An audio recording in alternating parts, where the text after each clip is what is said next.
জন্য দুঃখিত। আমাদের দুদিন রাজ্য কমিটির বৈঠক, তার আগে 18 তারিখে রাজ্য সম্পাদক মণ্ডলীর বৈঠক ছিল, তারপর 19-20 এবং নির্বাচনের প্রাককালে, বিধানসভা নির্বাচনের প্রাককালে যদি অন্য কিছু ঘটনা না ঘটে তাহলে এটাই আমাদের শেষ রাজ্য কমিটির বৈঠক। সেখানে অনেক এজেন্ডা ছিল। এক হচ্ছে আমাদের যে রাজনৈতিক প্রস্তাব আমরা নিয়েছি মাদুরাই পার্টি কংগ্রেসে, সেই রাজনৈতিক লাইন সিপিআইএম, তার ভিত্তিতে নির্বাচন আসলে যে পলিটিক্যাল ট্যাকটিক্যাল লাইন, সেটাকে কিভাবে ইমপ্লিমেন্ট করতে হবে, ইলেকট্রাল ট্যাকটিক্যাল লাইন, নির্বাচনী কৌশল, সেখানে আমাদের গাইডলাইন দেওয়া আছে এবং সেটা কেন্দ্রীয় কমিটি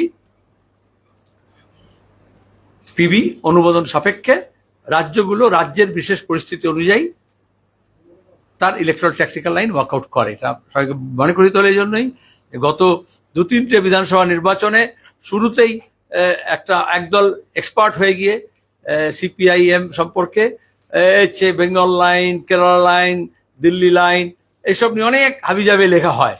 তো এবার অনেকেই তারা বেকার হয়ে গেছে, তো এখন সেসব নিয়ে কোনো কথা নেই। তো আবার নতুন লাইনে যদি না হয় তাহলে বেলাইন কিছু খুঁজতে হয়, তার চেষ্টা করছে।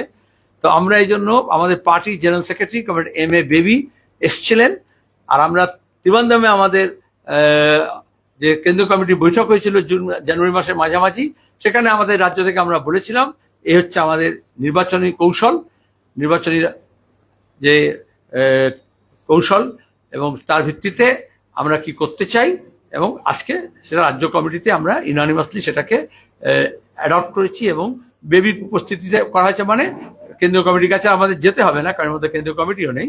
27 তারিখে পলিট ব্যুরো মিটিং আছে, সেখান থেকে আমরা তোমার গিয়ে আমাদের এই নির্বাচনী কৌশলটা গোটা দেশের নিরিখে, রাজ্যের নিরিখে যা পরিস্থিতি তার উপরে দাঁড়িয়ে আমরা গ্রহণ করেছি। সেটা মধ্যে সার কথা হচ্ছে সিপিআইএম কে মজবুত করা এক, তারপরে সিপিআইএম এর নেতৃত্বে বাম ফ্রন্টকে সংহত করা, তার ঐক্যকে দৃঢ় করা, তার উপর দাঁড়িয়ে হচ্ছে বাম ফ্রন্টের বাইরে যে বাম ব্যক্তি, দল, গোষ্ঠী আছে তাদেরকেও সমবেত করা। কারণ পশ্চিমবঙ্গকে বাঁচাতে, পশ্চিমবঙ্গের শিক্ষা, সাহিত্য, শিল্প, সংস্কৃতি, ইতিহাস, ঐতিহ্য, সম্প্রীতি রক্ষা করতে, এবং যে লেফট ইকোসিস্টেম স্বাধীনতার আগে থেকে স্বাধীনতার পরে গড়ে উঠেছে, যাকে দক্ষিণপন্থার উত্থানের সঙ্গে সঙ্গে মন্দির মসজিদের রাজনীতি, হিন্দু মুসলমানের বিভাজন, বাংলাদেশি রোহিঙ্গিয়ার নাম করে আদিবাসী, তপশিলি, সংখ্যালঘু, তারপরে মহিলাদের উপর নির্যাতন বাড়িয়ে একটা উত্তর ভারতীয় সাংস্কৃতিক রাজনীতি করার চেষ্টা করা হচ্ছে, রিলিজিয়াস প্রশাসন করার চেষ্টা হয়েছে গত কয়েকবার। সেই বাইনারিকে আমাদের ভাঙতে হবে।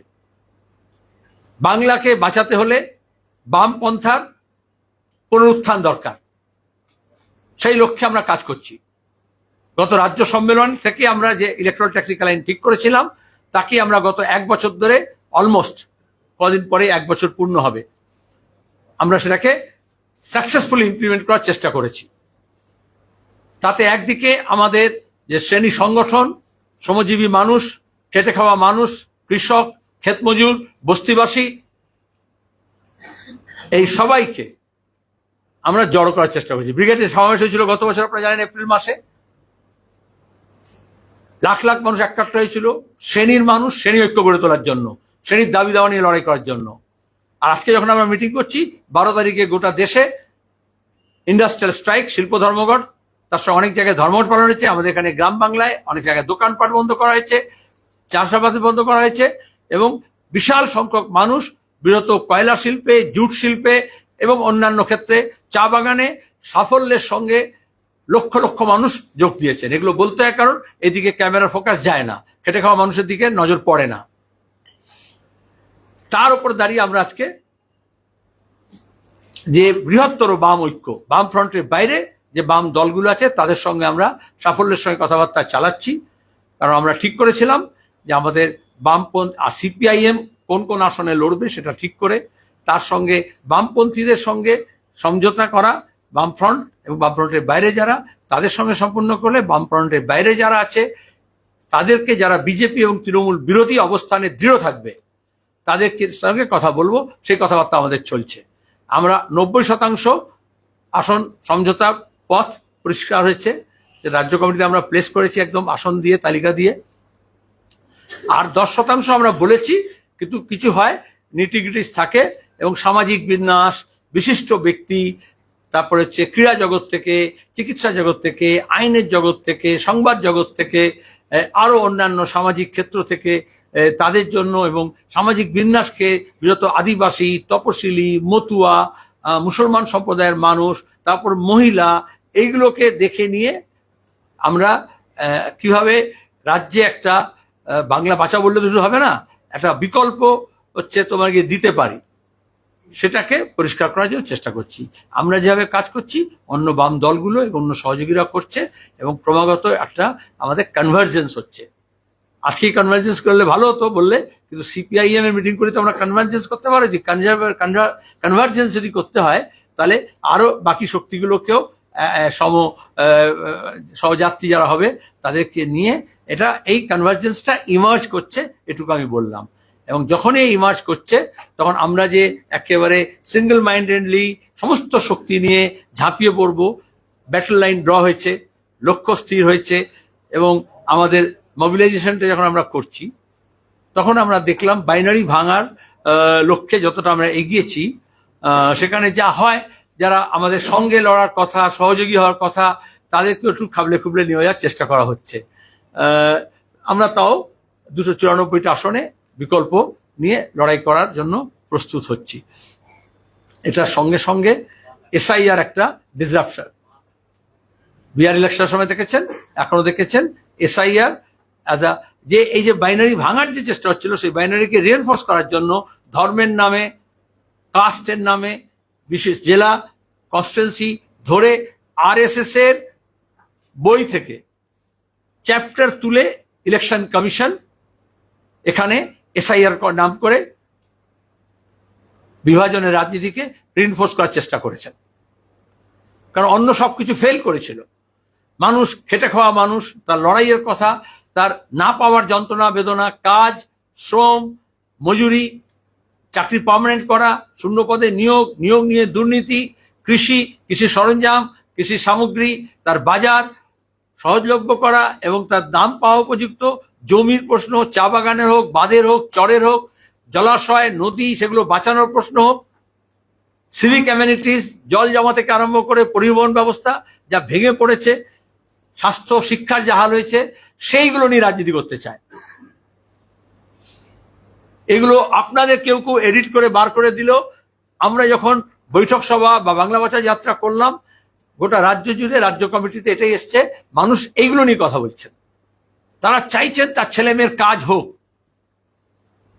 আবার আমরা যে ডেটা পয়েন্ট পাচ্ছি তা নয়, আমরা যা পাচ্ছি তার ভিত্তিতে আমরা আন্দোলন সংগ্রামও স্থানীয়ভাবে গড়ে তুলছি। কোথাও আগে প্রেস কনফারেন্সে বেবি বলেছিল খড়ি নদী, কোথাও জলঙ্গি নদী, কোথাও জলাশয়, কোথাও ইস্ট কলকাতার জলাভূমি, এসব নিয়ে ব্যাপক দুর্নীতি হচ্ছে, পলিউশন হচ্ছে, পরিবেশ নষ্ট হচ্ছে। একেবারে তিলাবনী পাহাড় এখানে যেরকম, আরাবলী পাহাড় সেরকম ওখানে, মোদি হোক আর দিদি হোক, তারা এসব লুটের সামগ্রী মনে করছে পরিবেশকে। সেটাকে বাঁচানোর জন্য আমাদের লড়াই হচ্ছে। মানুষ এটা নিয়ে চিন্তিত। যদিও মন্দির, মসজিদ, তাদের মধ্যে ইনজেক্ট করার চেষ্টা করা হচ্ছে বাইনারি তৈরি করার জন্য। লোকে এসব নিয়ে পরিশ্রান্ত হয়েছে। আগে বিভ্রান্ত হতো, এখন ক্লান্ত হয়েছে। সেই জন্য এই খেটে খাওয়া মানুষের দাবি দাওয়া নিয়ে আমরা এই লড়াইটাকে সংযুক্ত করতে যাচ্ছি। তখন এসআইআর নিয়ে 3 মাস একটা trauma. West Bengal is undergoing a traumatic phase. যেন ওয়েস্ট বেঙ্গল বলছি অ্যাজ আ হোল। সেখানে রাজ্য সরকার বলো, কেন্দ্র সরকার বলো, ইলেকশন কমিশন বলো, সিও বলো, কোর্ট বলো, যে রিলিফ দেওয়ার কথা মানুষকে, অলরেডি আমাদের একটা স্ট্রেস এবং স্ট্রেনের মধ্যে দিয়ে যাচ্ছি আমরা। রাজ্য সরকার, ব্লক অফিস, কোথাও কোনো কাজকর্ম হচ্ছে না, মানুষ কাজ করছে না, ম্যান্ডেট লস হচ্ছে, এনার্জি লস হচ্ছে। ব্লক অফিসগুলোতে গিয়ে প্রথমে হচ্ছে তোমার গিয়ে ম্যাপিং, তারপরে হচ্ছে তোমার গিয়ে নো ম্যাপিং যখন হলো, তারপরে হচ্ছে হিয়ারিং, নোটিশ, শুনানি প্রতিদিন বাড়ছে। ইলাস্টিকের মতো বাড়ানো হচ্ছে, টার্গেট ফিক্স করে বাড়ানো হচ্ছে, অ্যাসেম্বলি কনস্টিটিউন্সি ধরে বাড়ানো হচ্ছে। আর এটা করার সময় দেখা যাচ্ছে যে যখন অ্যাসেম্বলিগুলো দেখবে তাতে যেমন মৃত মানুষ রাখা হয়, যেমন ভুয়ো ভোটার রাখা হয়, তেমনি ভোট বাদ দেওয়া হবে কাদেরকে, একেবারে কোথায় ভোটের কত পার্সেন্টেজ এদিক সেদিক করলে চলা যাবে ডেমোগ্রাফি অনুযায়ী। ওই যে মোদী বলেছে না ডেমোগ্রাফিক মিশন, তার একটা হচ্ছে ডেমোগ্রাফি অনুযায়ী, জনবিন্যাস অনুযায়ী এগুলো করার চেষ্টা করা হচ্ছে। আমরা প্রথম থেকে তার প্রতিবাদ করেছি, নির্বাচনের ভোটাধিকার রক্ষার জন্য লড়াই করেছি, ভোটাধিকার সহায়তা কেন্দ্র করেছি, এবং এখনো দাঁড়িয়ে যখন হিয়ারিং হচ্ছে সেখানে দাঁড়িয়ে এই সব মার প্যাঁচ সেটা আদালতে করা হয়েছে, ব্লক অফিসে করা হয়েছে, এইআর অফিসে করা হয়েছে, সিও অফিসে যাওয়া হয়েছে। আগামীকালও সিও অফিসে আমরা একটা যাব। যারা করছেন এই কাজ, বিএলএ থেকে যারা হিয়ারিং এর কাজ করছেন তারাও ট্রমাটাইজড। আর এদিকে দুই সরকার টানাটানি, বিজেপি তৃণমূলের রাজনৈতিক খেলা, তাদের নিজের কর্মচারীদের যাদেরকে যুক্ত করেছেন তাদেরও দেখেননি, ভোটারদেরও দেখেননি, পলিটিক্যাল পয়েন্ট স্কোর করার চেষ্টা করেছেন। আমরা ঠিক করেছি আগামী 27 তারিখে আমি নিজে, আমরা চিঠি দিয়েছি আরো প্রাক্তন এমপি দুজনকে নিয়ে আমরা ইসিআই কাছে যাব, কারণ 28 তারিখে বলেছে লিস্ট বার করবে। আজকে সুপ্রিম কোর্ট একটা দেখেছেন, আপনারা প্রশ্ন করবেন হয়তো, আগে আমি বাকিটা ডিটেলস তখন বলবো, কিন্তু কতটা অপদার্থ সরকার হলে, কেন্দ্র হোক বা রাজ্য হোক, কতটা অপদার্থ ইসিআই এবং সিও হলে বলা হচ্ছে জুডিশিয়াল এতে এটা দেখা হবে, করা হবে, দরকার হলে জুডিশিয়াল অফিসিয়ালসকে এঙ্গেজ করা হবে। আমরা সবাই জানি ইলেকশন কমিশন, সিও অফিস, তারপরে স্টেট গভর্নমেন্টের যে স্ট্রাকচার, তার মধ্যে অনেক সময় সেন্ট্রাল গভর্নমেন্টের যে এমপ্লয়িজ তাদেরকে নিয়ে, স্টেট গভর্নমেন্টের নিয়ে এগুলো করায়, নতুন নাকি? কিন্তু যখন আমাদের সংবিধান ভাগ করে দিয়েছে লেজিসলেচার, জুডিশিয়ারি, এক্সিকিউটিভ, যে যার নিজের এলাকার কাজ করে না, তখন একের অপরের এলাকার মধ্যে হচ্ছে ওভারল্যাপ করার চেষ্টা করে। তাহলে লেজিসলেচার ফেল করলে এক্সিকিউটিভ খুব পাওয়ারফুল হয়ে যায়, এক্সিকিউটিভ ফেল করলে জুডিশিয়াল তার টেন্টাকলস বাড়ায়। এটা অতীত অনেক ইতিহাস আছে, অনেক দেশের আছে, কিন্তু এটাতে কনস্টিটিউশনাল স্কিম অফ থিংসটা শ্যাটার্ড হয়ে যায়, সেপারেশন অফ পাওয়ারটা শ্যাটার্ড হয়ে যায়। তাহলে মমতা ব্যানার্জির নেতৃত্বের সরকার যেভাবে রাজ্য সরকার প্রশাসন পরিচালনা করছেন, ওই ভিডিও কনফারেন্স করে আর তোমাদের সবাইকে নেমন্তন্ন করে এয়ার কন্ডিশন হচ্ছে তোমার গিয়ে প্যাভিলিয়ন বানিয়ে লাইভ টেলিকাস্ট করে একে চমকে ওকে ধমকে ওকে SMS দিয়ে আর হচ্ছে তোমার গিয়ে প্রশাসনিক বৈঠক হচ্ছে, তাতে প্রশাসন চলে না। এই তো বোঝাচ্ছে সুপ্রিম কোর্ট বলছে ট্রাস্ট ডেফিসিট, তাই তো বলেছে আজকে ট্রাস্ট ডেফিসিট। আমরা কথা অনেক আগে থেকে বলছি, মানুষের ভরসা উঠে যাচ্ছে। রাইটার্স বিল্ডিং থেকে জ্যোতি বসু একটা কথা বলা মানে মুখ্যমন্ত্রী হিসেবে গোটা দেশের administration, political parties, political system এবং রাজ্যবাসী একটা ভরসা পেত, এরা বলা হয়েছে এটা করা হবে। আর আজকে নাটক করলেও, ছুটে বেড়ালো, রং বেরঙের শাড়ি পরলেও, শাল পারলেও, আমরা 100 দিনের কাজের টাকা দিয়ে রেখেছি, রাজঘাট থেকে মন্ত্রীর দপ্তর পর্যন্ত দৌড়, লাইভ টেলিকাস্ট, কিন্তু দাঁড়িয়ে 100 দিনের কাজের টাকা আজ পর্যন্ত আসেনি। 100 দিনের কাজ হাইকোর্টের নির্দেশ হওয়া সত্ত্বেও চালু হয়নি। খবর হয়েছে, ফুটেজ হয়েছে, ভোট হয়েছে। একই জিনিস আমরা দেখেছি অভয়াকাণ্ডের সময়, এত আন্দোলন হলো, এত ডাক হলো, কিন্তু দাঁড়িয়ে একটা ন্যায় পাওয়া গেল না, জাস্টিস পাওয়া গেল না, তদন্ত করে সত্য উদ্ঘাটিত হলো না। এরকম অসংখ্য উদাহরণ দিতে পারি, আমি ডাইভার্স করতে চাইছি না, অনেকগুলো ইম্পর্টেন্ট ইস্যু আছে। তো এই যে জুডিশিয়াল ইন্টারভেনশন, এফেক্ট কি হবে পরের কথা, কিন্তু কজটা কি? তাহলে রাজ্য সরকার তার ব্যর্থতা মেনে নিক, সিও দপ্তর তার ব্যর্থতা মেনে নিক, ইসিআই তার ব্যর্থতা মেনে নিক। একটা এমনিতে বললে একটা রুটিন কাজ, রেগুলার কাজ, আগেও হয়েছে, এখনো হচ্ছে, কিন্তু সেটা করতে গিয়ে কিরকম পদে পদে আমি একদিকে ট্রমা, অন্যদিকে হোঁচট। আমরা এখানে যখন জুডিশিয়াল আমরা গেছি রেমেডির জন্য, আমরা যেরকম অ্যাডমিনিস্ট্রেটিভ রেমেডির জন্য ব্লক অফিস থেকে সিও অফিস ইসিআই পর্যন্ত যাচ্ছি, আমরা যেরকম জমায়েত করেছি, প্রতিবাদ করেছি, আরো হবে। আপনাদের মনে আছে আমরা বলেছিলাম কোন প্রকৃত ভোটারের যদি নাম বাদ যায় তাহলে জিনা হারাম করে দেওয়া হবে। সিও অফিসের সামনে দাঁড়িয়ে জনসভায় বলা হয়েছিল বাম দলগুলোর সমাবেশে। আর পেছনের দরজা দিয়ে আমরা এনআরসি এনপিআর করতে দেব না, সব তাই হচ্ছে। আর তৃণমূলের বিজেপির নেতারা বলে দেবে যারা যেখান থেকে যে আসুক, যাই ধর্ম হোক, সবাইকে বাংলা ছাড়া করব, টার্গেট ফিক্স করে দেবে। আর ECI, CO, BDO, SDO, DM এর দপ্তর সেই কাজটা করবে। সেই অসহায় মানুষের কাছে যাদের ম্যাপিং হয়েছে, যাদের শুনানি হয়েছে, যাদের সব লোড হয়েছে, যাদের লিস্টের নাম থাকলেও তারাও, আর যাদের নাম নেই তারাও, এদেরকে ইন্টিগ্রেট করে আমরা এই আন্দোলন সংগ্রাম করব। তার জন্য প্রস্তুতি আমরা নিয়েছি আজকে আলোচনায়। তারপর আমরা বাম ফ্রন্টের মধ্যে আলোচনা করব, বাম দলগুলো এবং সহযোগী দলগুলোকে বলবো একযোগে যেতে হবে। কিন্তু 1 তারিখে, যেহেতু 28 তারিখে বেরোবে, তারপরে একটা ছুটির দিন, তা এইসব আছে।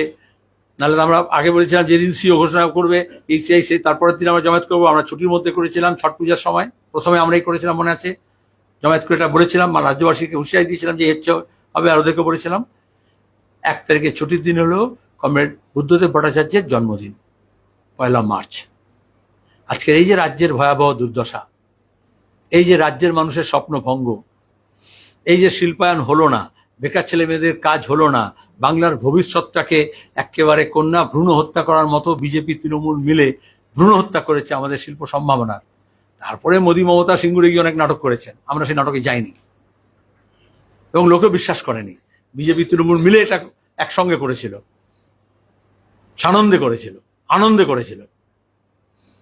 আমরা 1 তারিখ জন্মদিনে গোটা রাজ্য জুড়ে, আপনারা জানেন 17 তারিখ যেরকম জ্যোতি বসু প্রয়াণ দিবসে আমরা শপথ নিয়েছিলাম, অসভ্য বর্বর দলের বিরুদ্ধে লড়াইয়ের শপথ নিয়েছিলাম, সংবিধান রক্ষার শপথ নিয়েছিলাম, সাম্প্রদায়িকতাকে বিচ্ছিন্ন করার জন্য শপথ নিয়েছিলাম, সেরকম এই রাজ্যকে বাঁচানো, এই রাজ্যের ভবিষ্যৎকে বাঁচানো, এই রাজ্যের ভবিষ্যৎ প্রজন্মের প্রতি যে অঙ্গীকার বুদ্ধদেব ভট্টাচার্য করেছিলেন তাকে বাস্তবায়িত করার জন্য যে ভিশন তিনি দেখেছিলেন, সেটাকে আমরা নতুন করে আবার পুনরুত্থাপিত করব।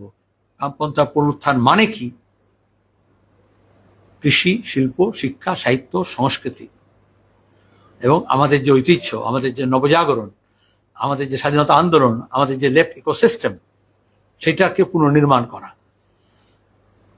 আর সেখানে আমরা পলিটিক্যাল যা হবে, অর্গানাইজেশনাল যা হবে, আমরা হচ্ছে শৈল্পিক, নান্দনিক, যেহেতু বুদ্ধদার কথা বলছি আমি, এবং তার সঙ্গে দাঁড়িয়ে কালচারাল রেসপন্স কি হবে সেজন্য আমরা পরিকল্পনা করছি।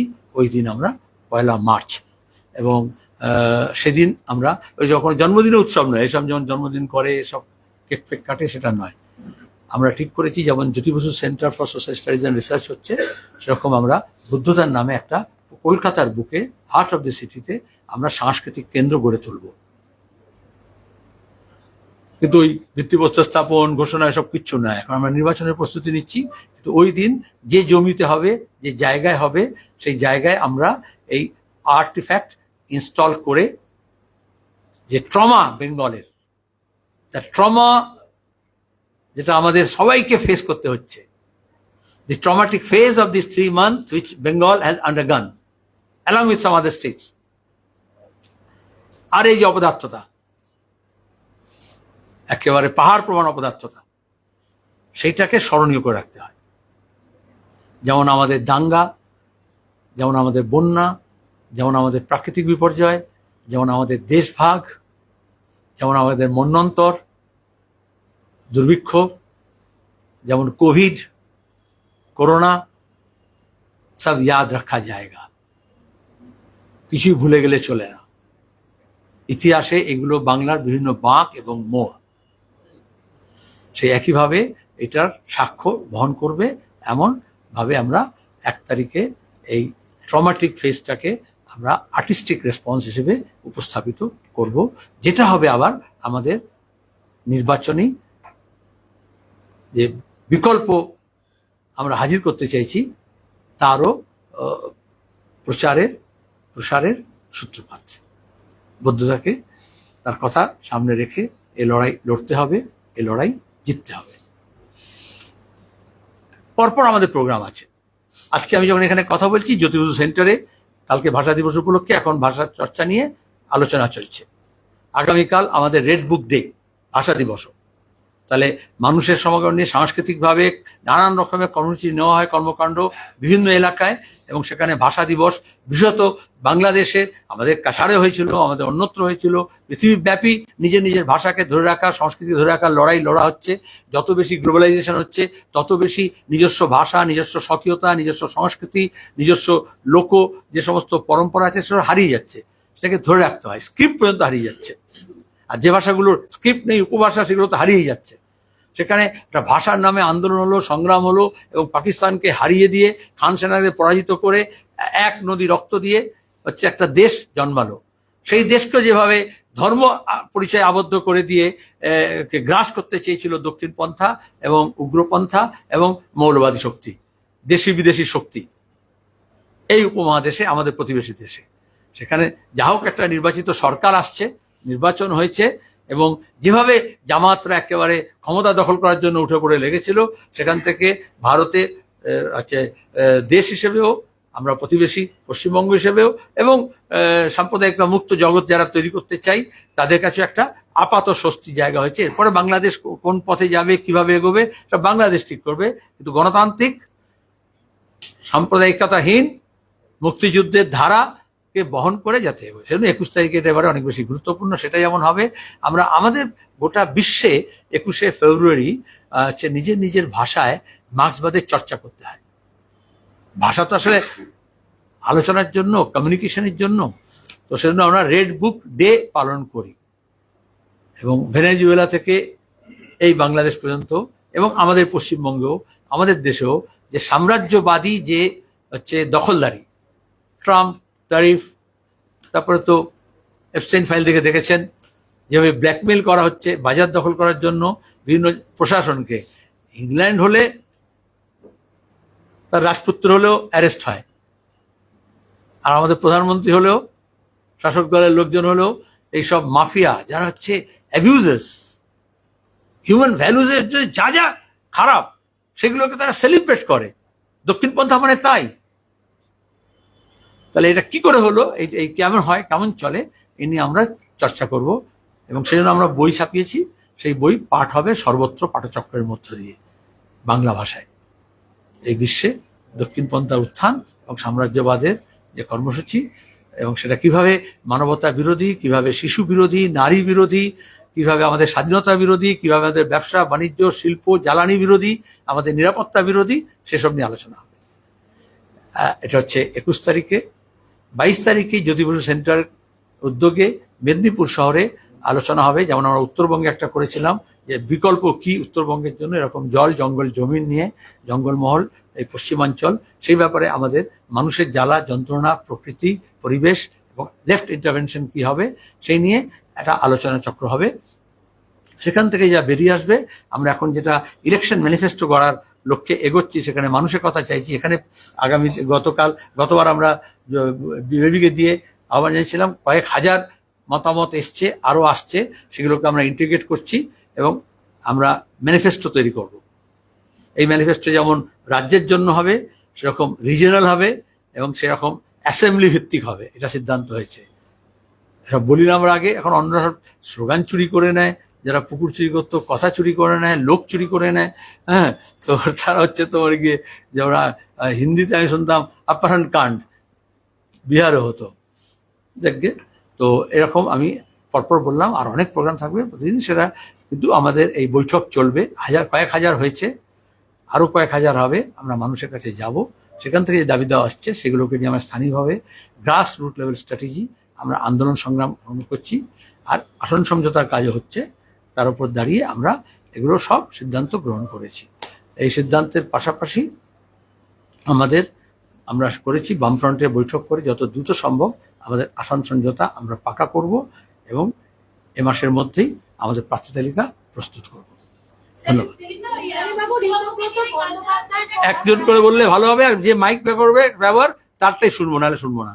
আপনারা এখানে বলতে হবে, ভিড় হয়েছে অনেক। বলো, দাঁড়িয়ে বলো, তাহলে লোকে শুনবে না।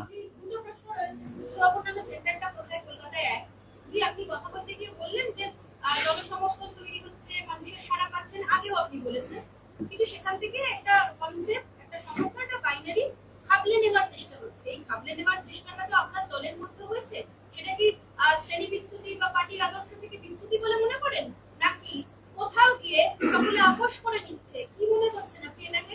নাকি আপনারা ধরে রাখতে পারছেন না? দুটো প্রশ্ন করেছো, তুমি ভেবেছো দ্বিতীয়বার চান্স পাবে না বলে। প্রথম প্রশ্নটা আলাদা, দ্বিতীয় প্রশ্নটা আলাদা। প্রথম প্রশ্নটা হচ্ছে খুব সহজ, উত্তরটা খুব সহজ। সেটা হচ্ছে এখান থেকে ঢিল ছোড়া দূরত্বে করব, বড় রাস্তার উপরে করব। এখান থেকে ঢিল ছোড়া দূরত্বে বড় রাস্তার উপরে, তার মানে এজেসি বোস রোডের ওপরে হয়ে গেল। প্রমোদ দাশগুপ্ত মেমোরিয়াল ট্রাস্ট করবে তার শিষ্য বুদ্ধদেব ভট্টাচার্যের নামে। দ্বিতীয় প্রশ্নটা তুমি অনেক গম্ভীর গম্ভীর কঠিন কঠিন কথা ব্যবহার করেছো, যেগুলো আমরা সাধারণত পার্টির সম্মেলনে ব্যবহার করি বা মঞ্চে ব্যবহার করি না, হ্যাঁ, ডকুমেন্টসে ব্যবহার করি, প্রেস কনফারেন্সে একদমই করি না। সব বললো না, আমি বলছি না, তার মধ্যে একটা বাংলা শব্দ শুনেছি, খাবলে খাবলে, পরিচিত শব্দ হয়, সেটা সেটা আমার মনে আছে। এখানে রিপিট করো না, খাবলে খাবলে না।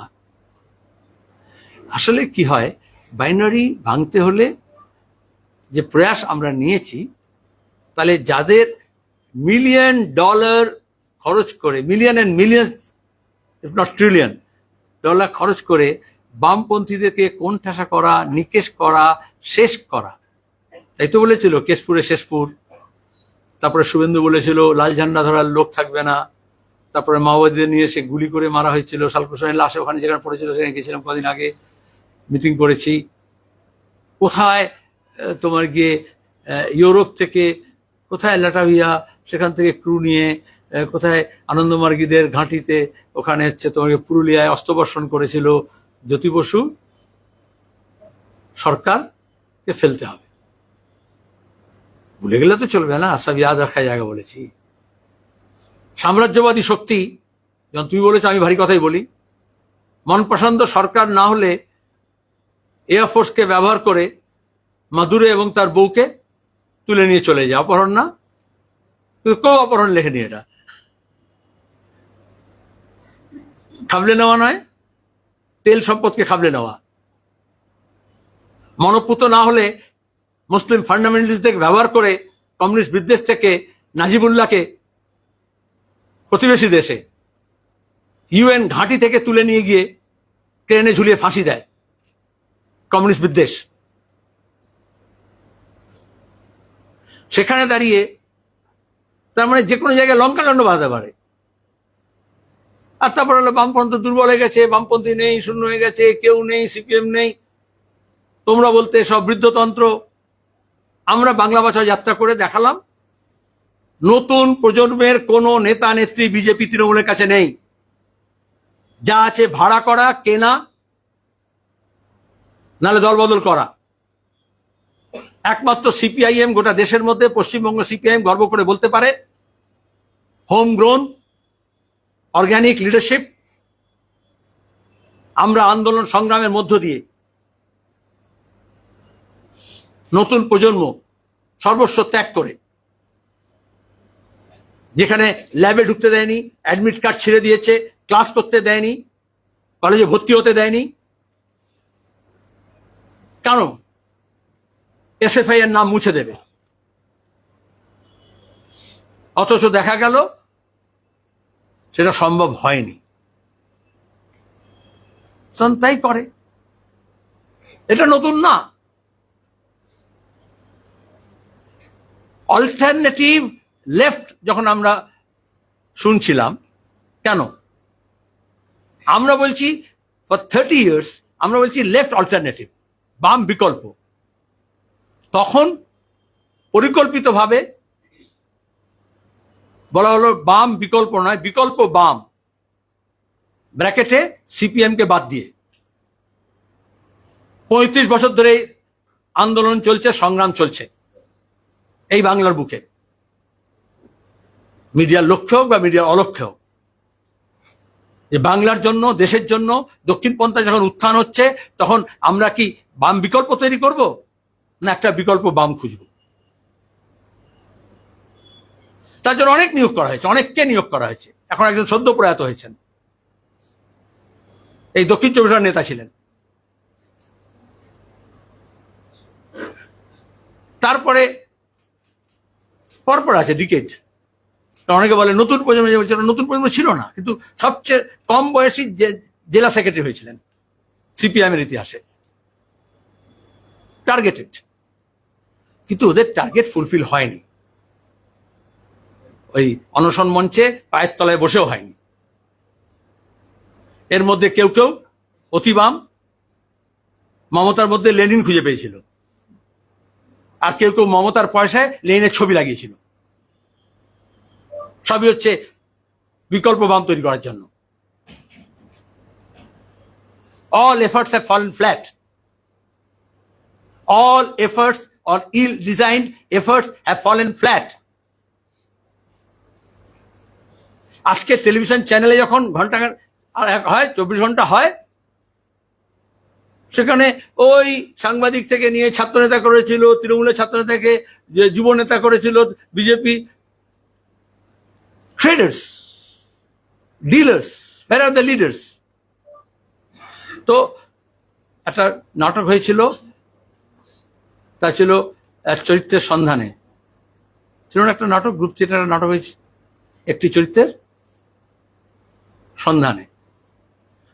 তাহলে হচ্ছে নীতি নৈতিকতা যখন তৃণমূলের প্রতিদিন এত অধঃপতন হয়েছে, এত ধর্ষণ, এত খুন, এত গোলাগুলি, নিজেদের মারামারি, এত জেল, এত টাকা, এত বান্ধবী খাটের তলা থেকে টাকা, ফ্ল্যাটের থেকে টাকা, সুতরাং নীতি নৈতিকতা রক্ষা করার জন্য তাদেরকে সিপিআইএম থেকে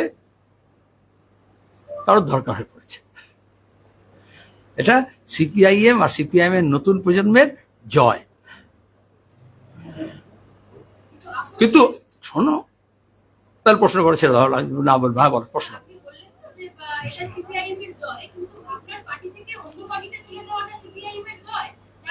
তুমি সাংবাদিক কে অন্য পার্টিতে গেছে নাম বলো তো, আমি জানি না কোন পার্টিতে গেছে বলো তো,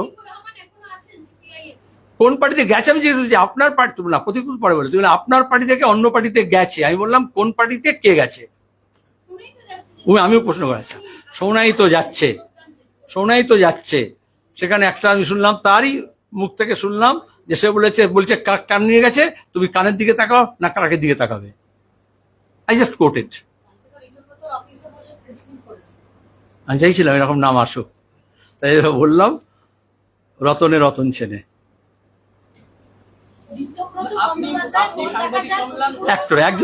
একজন করে ক্ষোভ প্রকাশ করছেন। গতকাল যে রাজ্য কমিটির মিটিং হচ্ছে সেখানে সৃজন ভট্টাচার্য কোন ঠাসা হয়েছেন। আপনার যে লবি, সেই লবি কি লবির লোকের কি ঢোকানোর জন্য কি এই পরিকল্পনা হচ্ছে বা এইরকম কি ঘটনা ঘটছে? পার্লামেন্টে আমি তো দীর্ঘদিন ছিলাম, রাজ্যসভা এবং লোকসভায়, আমাদের সেটা বলা হতো পার্লামেন্টে না লবি আছে। লবি মানে জানতো, এবার হাউসের বাইরে একটা করিডর থাকে, কিন্তু পার্লামেন্টের রুলসে লেখা আছে lobbying is not allowed in Indian parliament system. USA আছে, ইউএস কংগ্রেসের লবিং সিস্টেম আছে, কিন্তু ভারতীয় গণতন্ত্রে, ভারতীয় সংসদীয় গণতন্ত্রে, ভারতীয় সংসদে আইন করে রুলসে লেখা আছে লবিস্ট বা লবিং অ্যালাউড নয়। আর আমাদের যে পার্টি অফিস দেখছো রাজ্য কমিটি করা বললে, আমাদের কোনো লবি নেই। সোজাসুজি তোমরা সিঁড়ি থেকে ওঠো এবং হলে ঢুকে যাও। যেখানে লবি আছে সেখানে লবিং অ্যালাউড নয়, আর যেখানে লবি নেই সেখানে তুমি আবিষ্কার করছো। I feel sorry for you. সংগ্রাম করে বললেন যে দুদিনের যে বৈঠক হয়েছে তার প্রথম কথা বললেন সিপিআইএম কে শক্তিশালী করা। যে প্রতিকূলের মতো ছেলেরা যদি মোহাম্মদ সেলিমকে, রাজ্য সম্পাদককে বলে যে আমরা যদি প্রশ্ন করি আমাদের বিরুদ্ধে ষড়যন্ত্র করা হয়, তাহলে সিপিআইএম কি শক্তিশালী হবে না দুর্বল হবে? এই প্রশ্নের যে ষড়যন্ত্র আমি কি জানবো, বলো। আপনি বলছেন যুবকদের আপনারা এগিয়ে নিয়ে এসছেন সমস্ত কিছু, সেই যুবরাই প্রশ্ন করছেন যে পার্টি অন্তত রাজ্য শাখাটা কলার ঘোষায় পিছিয়ে যাচ্ছে, তো এইটা একটা চিন্তার বিষয় নয় কি আপনাদের? এখন প্রথম কথা হচ্ছে আমাদের রাজ্যে শাখা নেই, রাজ্যের অনেক শাখা আছে, রাজ্য কমিটি আছে, এক শাখা আরএসএস এর হয়। আমাদের হচ্ছে তোমার গিয়ে একটা মনোলিথিক পার্টি, এবং তার হচ্ছে কেন্দ্রীয় কমিটি আছে, তারপর পলিট ব্যুরো আছে, তারপর রাজ্য কমিটি আছে, তো সব বেসিকটা শিখিয়ে দিচ্ছে আর কি। রাজ্য কমিটি আছে, জেলা কমিটি আছে, তারপরে এরিয়া কমিটি আছে, তারপরে ব্রাঞ্চ আছে, ঠিক আছে, তাকে শাখা বলি আমরা। কিন্তু শরৎচন্দ্র চট্টোপাধ্যায়ের গৃহদাহ একটা উপন্যাস ছিল, সেই উপন্যাসে সাম্প্রদায়িকতা বিরোধী এবং এই যে এখন নেত্রদান নিয়ে যেরকম হলো হইচই, এই যে ডাইনি সন্দেহে যেভাবে পিটিয়ে মারা হচ্ছে, মানে দক্ষিণপন্থা উত্থান মানে তো এই সমস্ত অবসকিউরিটিস্ট আইডিয়া কুসংস্কার সেগুলো ফেরত আসা।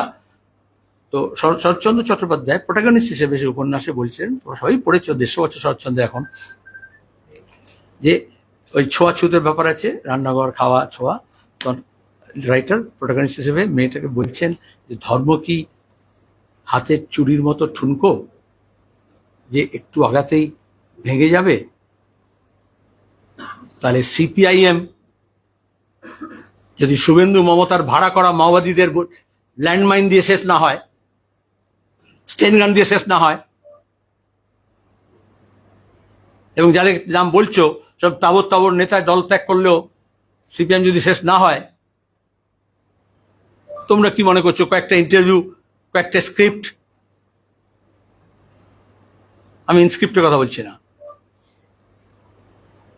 কয়েকটা পেশাদার সংস্থা যার ফাইল নিয়ে মমতা ছোটাছুটি করেন, দৌড়াজোড়ে করেন, তাদের তৈরি করা স্ক্রিপ্টে সিপিএম হেরে যাবে? আর সিপিআইএম এর যৌবনের শক্তি, তরুণ প্রজন্ম, তারা হেরে যাবে। পিছলে পরে কলা খোসার কথা বললে বলে, কলা খোসা এই জন্য রাস্তায় পড়ে থাকলে তুলে নিতে হয়। যেমন কালকে আমি একটা জায়গায় যাচ্ছিলাম, কিন্তু যখন উঠতে গেলাম পাথরের একদম সান বাঁধানো জায়গা, সেখানে দেখলাম একটা কলা খোসা কোথায় রেখে দিচ্ছে, আমি গাড়িতে তুলে রাখলাম এবং আমার চালককে বললাম যেখানে ডাস্টবিন দেখবি এটাকে ফেলে দিবি। তারপর যখন আমি আবার সেখানে, কালকে না পরশু দিন, আমি যখন সেখানে আবার উঠলাম, তখন যেরকম মিডিয়া, আমি তো করে তোমাদের সবার জন্য আজকে অনেক মিডিয়া আছে বলে বুম বাড়িয়ে দিয়ে বলে, এক, মোহাম্মদ সেলিম বুম বাড়িয়ে দিলেই কথা বলে না, প্রেস কনফারেন্স করে ডেকে বলে। 2, আমি বললাম যে এরকম আমি বামফ্রন্টের মিটিং আছে, আমি তার মধ্যে একটুক্ষণের জন্য এসেছিলাম, আমি চলে যাচ্ছি, সুতরাং আমার তাড়া আছে, তুই দেখো এই তোমার কি, আমি ড্রাইভারকে বলছিলাম এই খোসাটা ফেলে দিতে, কিন্তু কোথাও ফেলেনি, তোমার সবার জন্য আমি তো বলতে পারি না। তারপরে মিডিয়াকে সরিয়ে দিল, জানলার কাছে ভিড় করে বুম দেখিয়েছে অনেকগুলো মিডিয়া, আনলাম তোমার সরো এটাকে ফেলতে হবে, আমাকে কাউকে বলতে হবে, ভলেন্টিয়ার ছিল ওখানকার ছাত্র, এগুলো ফেলতে হবে। তো কেউ লিখলো যে সেদিন মোহাম্মদ সাহেব কলা দেখিয়েছে, না কলা দেখেনি, কলা খোসা ফেলতে গেছি। আর সেটা আমি কোনো জার্নালিস্টকে বলতে পারি না যেটা আমি ফেলে দে, আমি কোনো ভলেন্টিয়ারকে দেখছিলাম যারা গাড়ি তুলতে এসেছিল আমাকে, আর ড্রাইভারকে বকছিলাম, যেটাকে ফেলতে বললাম সিটে রেখে দিয়ে গেলাম, তুই ফেললে না। শোনো, আরে উত্তরটা তো হয়নি।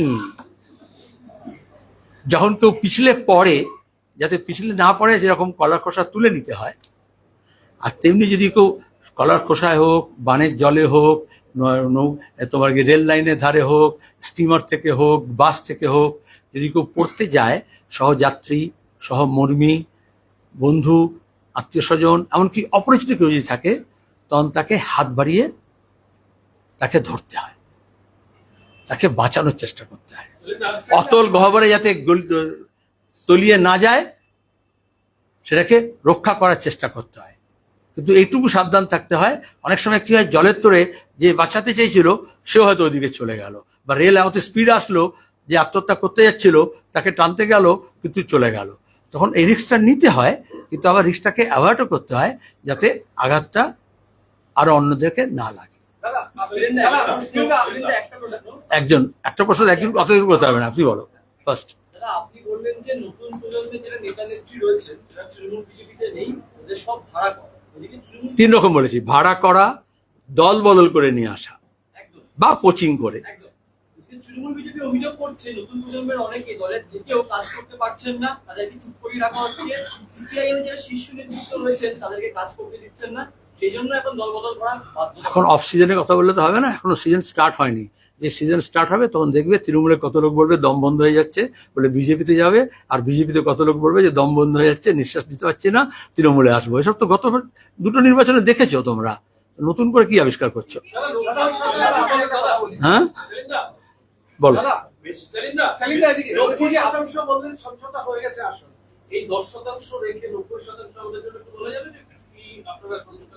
একদম কোচবিহার থেকে কাকদ্বীপ পর্যন্ত বেশিরভাগ জেলায় 100% সিপিএম কোন আসন লড়বে, বাম শরিককে লড়বে এবং সহযোগী কারা লড়বে, এগুলো আমরা আসন রফা করে নিয়েছি। এক, তার মধ্যে কয়েকটা জেলা আছে, কয়েকটা আসন আছে 10% এই জন্য বলেছি, 8% হতে পারে, 7% হতে পারে, প্রত্যেক মুহূর্তে একটা করে। এই স্টেট কমিটি মিটিং করলাম তো অনেকগুলো রিজলভ হয়ে গেল আমাদের দিক থেকে যেগুলো ছিল। যখন রফা মানে সমঝোতা মানে দো কদম তুম ভি চলো দো কদম হাম ভি চলে, তো আমরা সেখানে দাঁড়িয়ে নানান রকমের, এবারে একদম সবই তো আজকাল কম্পিউটারাইজ হয়ে গেছে এবং রাজ্য থেকে, জেলা থেকে, এরিয়া থেকে সমস্ত নিয়ে আমরা এগুলো করছি। এই জন্য আমি বললাম আর কয়েকদিনের মধ্যে 7% বাকি আছে, এটা 7 দিনের মধ্যে হয়ে যাবে। সংখ্যা জানা যাবে না যে কে কতগুলো আসনে এখনো পর্যন্ত আপনারা ঠিক করেছেন? সংখ্যা কি করে বলবো? আমি বললাম 90% সংখ্যা বলতে পারি, 100% সংখ্যা বলতে পারবো না। তো সংখ্যা কখন বলা যাবে? অ্যাবসলিউট নাম্বারটা কখন বলা হয়? যখন 100% রিচ করি। এই রিলেটেড সমঝোতা রিলেটেড কি আছে কিছু বলো? সমঝোতা ছাড়া যেগুলো আছে একটু পরে করবে, আগে সমঝোতার জন্য কি আছে ওটা পরে আমি ব্যাক করবো না কিন্তু। বামেদের বাইরে কোন দল থাকবে আপনাদের? ঠিক হয়ে গেছে, তোমার হয়ে গেছে। আপনি বললেন যে রতনে রতন চিনি, কেন বললেন? প্রসঙ্গটা এলো হচ্ছে ঋতব্রতর অফিসে প্রতিকুল রহমানের মিটিং এর বিষয়টা। প্রতিকুল রহমানের একটা বক্তব্য, আমি এখানে শুনানিতে বসিনি, for your kind information please. Normally you don't attend my press conference, so I don't know you. First of all, your channel or your newspaper you are representing. One. Second thing is, press conference ডাকা হয়, রাজ্য কমিটির বৈঠকে যে সিদ্ধান্ত হয়েছে সেগুলোকে brief করা হয়, তারপরে প্রেসকে সুযোগ দেওয়া হয় সুপ্রিম কোর্ট থেকে লোকাল আদালত পর্যন্ত, যেখানে যা শুনানি হয়েছে, যা রায় বেরিয়েছে, বিভিন্ন নেতারা, বিভিন্ন দলগুলো যে বলেছে তার সম্পর্কে কিছু রিয়াকশন যদি জানতে হয়। এখানে আমি কারুর শুনানির জন্য বসিনি। I am not sitting on a judgement seat. আমরা বিচারও করছি না, আর বিচারের প্রক্রিয়া আমরা শুরু করিনি, সুতরাং আমি রায় দেবো কি করে? এখানে কারুর হয়ে কেউ ফরিয়াদও করতে আসেনি, এখানে কারুর হয়ে কেউ ক্রস এক্সামিনও করতে আসেনি, এটা আমি এক্সপেক্ট করবো। ওইগুলো টেলিভিশন চ্যানেলে যখন বসবে, আলোচনা করবে, বিতর্ক করবে, সেখানে করবে। প্রেস কনফারেন্সের একটা স্পেসিফিক পারপাস থাকে। আমি প্রেস কাউন্সিলের মেম্বার ছিলাম দীর্ঘদিন, জার্নালিস্টিক এথিক্সটা বলে দিলাম। বলো। প্রতিকুল রহমান দেখা যাচ্ছে অন ক্যামেরা রাজ্য সম্পাদককে নিয়ে একাধিক বক্তব্য বিষোদ্গার করছে, এটা কেন? তাকে প্রশ্ন করলে বেশি হবে, বা যদি বলো এই যে আজকে তোমরা ওর যে ব্র্যান্ড ভ্যালুটা, সেটা আমাকে বা সিপিআইএম কে কোয়েশ্চেন করছে বলেই উল্টোটাও তোমার প্রশ্নটা থেকে আমি উত্তরটা পেলাম। দাদা, ইস্তেহারে বর্তমান যে পরিস্থিতি তাতে ধর্মনিরপেক্ষতা কতখানি এবং কিভাবে স্থান পাবে? এটা তো মেজর ইস্যু গোটা দেশে। আমি এই যেটা ধরলাম, এটা এখন তো আপনাকে দিতে পারি, আমার অনেক কপি আছে, প্রেসও পাওয়া যায়। রাজনৈতিক লাইনের প্রথম চ্যালেঞ্জ হচ্ছে আমাদের কাছে, আমাদের দেশে আমাদের যে সেকুলার ডেমোক্রেসি আছে সেটাকে বাঁচিয়ে রাখতে হবে, গণতান্ত্রিক ধর্মনিরপেক্ষ ব্যবস্থাকে। তার জন্য আমাদের সাংবিধানিক যে স্কিম অফ থিং আছে সেটাকে বাঁচাতে হবে। সেটা আমি প্রথমে বললাম, সাংবিধানিক স্কিম অফ থিং ভাঙা হচ্ছে বিজেপি তৃণমূল উভয়ের দিক থেকে। আর তারপরে আমরা বললাম যে বাইনারি তৈরি করা হচ্ছে, ধর্মীয় রাজনীতি করে, ধর্মীয় হচ্ছে তোমার গিয়ে উস্কানি দিয়ে, ধর্মীয় প্রতীক ব্যবহার করে, ধর্মীয় চিহ্ন ব্যবহার করে, ধর্মীয় তিথি ব্যবহার করে, সেগুলো থেকে মানুষকে তার জীবন জীবিকা ইত্যাদি যেগুলো রিলেটেড বাস্তব যে যুক্ত যে সমস্যাগুলো আছে সেগুলোকে সামনে আনতে হবে। এটা একটা ঠিক যে এটা হচ্ছে বলেই দেখা যাবে। আমরা বললাম বেকারিটা ইস্যু, মিডিয়া বললো না বেকারি টেকারি কি আছে, ওই তো মিলন যে চাকরির মেলা করেছে মোদি, চাকরির মেলা করেছে মমতা, ডবল চাকরি দিয়েছে, 2 কোটি চাকরি দিয়েছে, শেষ। তারপরে যুবশ্রী করেছে, তারপরে ইটস অ্যাডমিশন, মমতার অ্যাডমিশন, তৃণমূল সরকারের অ্যাডমিশন, কেন্দ্র সরকারের অ্যাডমিশন, যে বেকারি সমস্যা সমাধান হয়নি, বেকারি বেড়েছে, পার্মানেন্ট জব, সিকিউর জব নেই, গভর্নমেন্ট জব নেই, private sector job, permanent job নেই, কন্ট্রাকচুয়াল হচ্ছে, ন্যূনতম মজুরি হচ্ছে না। সেই জন্যই তো সাথী প্রকল্প করতে হয় না, তাহলে তো বেকার ভাতা দেওয়া হবে বলে লাইন দেওয়া হয় না। বেকার ভাতা আমরা চালু করেছিলাম, তারপরে আমরা সেলফ এমপ্লয়মেন্ট স্কিমে চলে গেলাম, সেটাকে সিড মানি করে দিলাম বেকার ভাতাকে।